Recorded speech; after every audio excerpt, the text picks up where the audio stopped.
do you feel like you have a voice at UPS? Yes, yes, but only to a certain extent.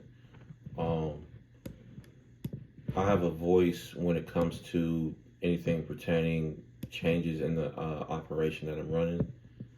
Um, because at the end of the day, I'm the supervisor over that part of the operation. So, if I have opinion about it or something that I feel like needs to be fixed or changed, um, it can always there's always a listening ear. I have somebody I can go to and talk to about that, and I have that voice.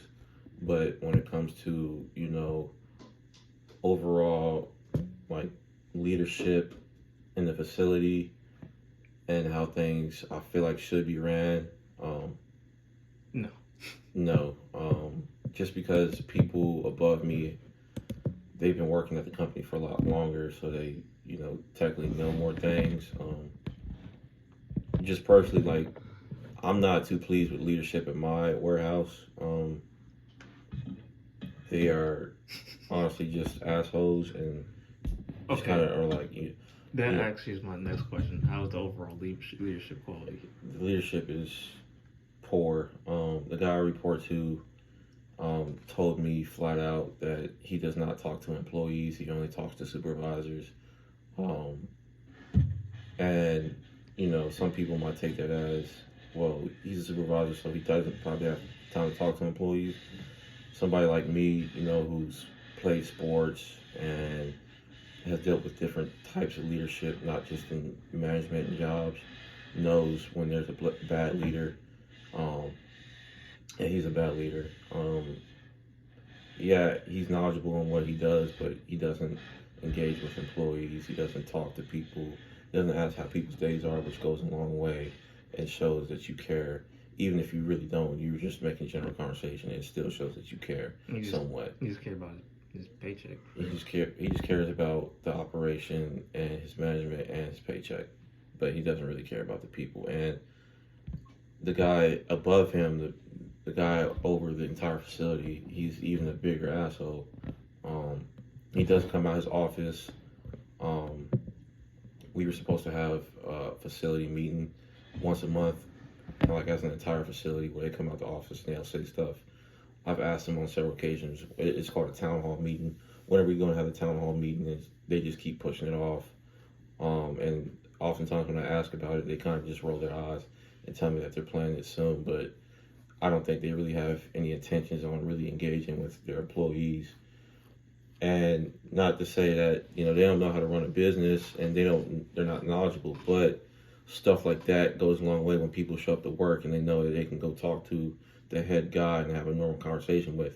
They're more likely to get work done, and they're more likely to do their job a lot better, and you might get a 15 to 20% more productivity out of it versus somebody who doesn't engage with their employees. So my overall opinion, there's poor leadership. That's crazy. Yeah, bro. Yeah, that is some. No, that's just some bot shit. Like you just like what? Yeah. I understand. Like you just trying to work, but like you're not really engaged with other people, and like the overall atmosphere is just gonna be y'all.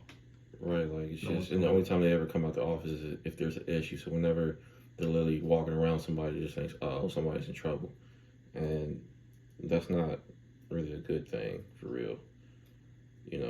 It's kind of, honestly, a lot of managers just kind of power trip for real, and they think because they're in management and then they're in a senior position, they make six figures. A lot of them, kind of get beside themselves a little bit and start to think that, hey, well, I got this job for a reason and I'm smart. Just because you make a good salary doesn't make you smart. And just because you're in management doesn't make you smart or make you a good person, So.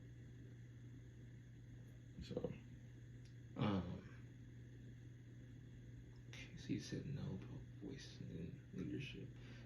Do managers, supervisors treat you right? It depends on the supervisor. Depends. Okay. Depends on the supervisor. It's a case by case. Me personally, I think people, would say that I'm a good supervisor overall. Yeah. Do you feel like yourself at work? And when I mean this, I mean like, do you feel like you're Jamal? You can walk around, talk the way you are, and kind of, in a way, be yourself. Like, do you feel like you gotta act a certain way around? Like, you mean you gotta act a certain way around people? You gotta, and then come out of work, you just still same. Not 100%. No. I feel like I can only be myself in small moments. Like if I'm having a one-on-one conversation with somebody who I know is cool and isn't going to judge me for saying certain things. Yeah, but overall, no. I have to carry myself a certain way while I'm there, especially being a supervisor, because things could get thrown back in my face just as easily as I put it out. And I gotta be careful with what I say and how I say it and who I say it to. So, to answer that question is no. Okay. Are you satisfied with the union there? Or you said it's no union. Okay, I should scratch that off. What are the benefits for working at UPS? That's kind of broad. No, that's a good question. You get exposure to a lot of. Well, first of all, you could, just simply working at UPS. Looks really good in your resume. So that's, something that you could really add to your resume. It looks good. Working at UPS offers a lot of benefits and perks. Like for example, I get a bonus each year. I get UPS stock, which is cool. But you can only sell it if you have 100 shares. And then the medical benefits are really cool. My cat, for example, has insurance. She has insurance. She's insured. What, for like the vets? Yeah. Okay. Yeah, vet visits and stuff like that. I can also contribute to a health savings account. So, my girlfriend has a pacemaker, and if I wanted to, I can start putting money in the health savings account. That way, when a big medical bill comes, it's covered. And then, the pay is decent. It's all right. Mm-hmm. Yeah, and then, it just looks good on, the resume. I worked at UPS, which is a big company in this industry, so, Would you recommend anyone working for UPS? No. No? Mm-mm. Why? Because, on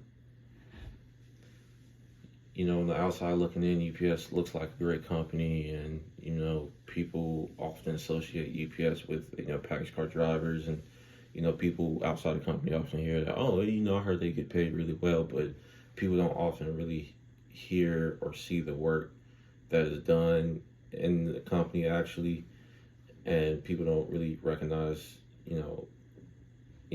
they pay you good, but you don't have to really work and earn your paycheck for real. And as far as having a work-life balance, I just don't think the stress is really worth all the quote-unquote benefits that UPS has to offer. And you could have a well-balanced life if you worked for a different company, in my opinion. And this is the last question. What does the overall culture of UPS look like from your perspective, from yours, man? From my perspective, yeah, the overall culture is hurry, get it done. A lot of managers have cigarette addictions because they're stressed. They're addicted to caffeine. I've become addicted to caffeine now, just because, I get there super early and I leave late. I have a cup of coffee every morning. If I don't have a cup of coffee, then I know my day's gonna go terrible.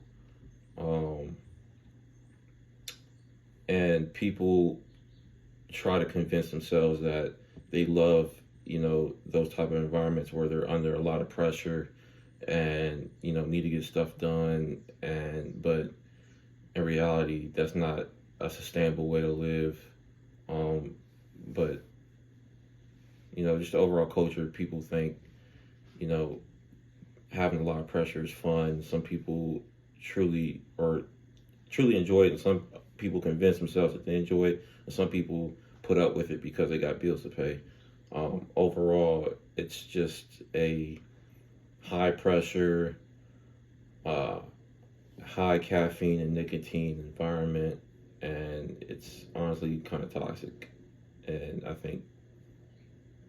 don't recommend anybody really working at UPS, to be honest, unless they enjoy a lot of hard work, constantly 24/7. Yeah.